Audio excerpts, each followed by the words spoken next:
Il y a 5 ans, j'ai été champion du monde et on va revivre ça ensemble. C'était en Thaïlande, à Phuket, et c'était les championnats du monde moins de 19 ans en 2021. Ce qui est quand même dingue, c'est qu'on débarque en Thaïlande, on n'est même pas sûr de pouvoir jouer la compétition. Oui, on a payé un billet, on n'était même pas sûr de jouer. Donc on arrive là-bas avec le stress des qualifications, en mode si on perd, on rentre à la maison direct. Et là, la veille de la compète, on apprend qu'il y a des équipes qui sont pas venues, donc on rentre directement dans le tableau principal. Ouh, on joue pas les qualifs.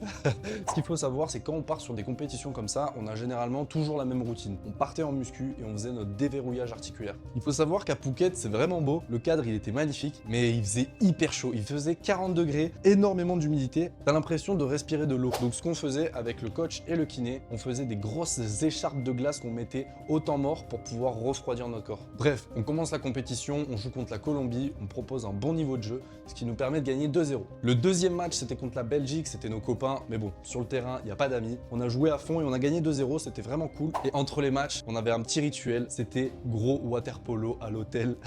On jouait contre les coachs, on les détruisait à chaque fois. Ils faisaient que rager, mais bon, c'était trop cool. Et là, troisième match, on joue contre le Brésil, donc là, une grosse équipe brésilienne, ils jouent encore sur le circuit brésilien et c'était très serré, mais on finit par gagner 2-0. Donc là, truc de malade, on finit premier de poule. On n'était même pas censé jouer la compétition, on se retrouve en qualification et au final dans le tableau principal et on se retrouve premier de poule. Donc déjà, là dans notre tête, on a passé un cap et on sait qu'on est capable de battre n'importe qui sur cette compétition. Et là, je me dis, ok, on n'est pas venu en touriste, on va peut-être faire quelque chose. Reste branché sur la partie 2 parce que là, on attaque les matchs éliminatoires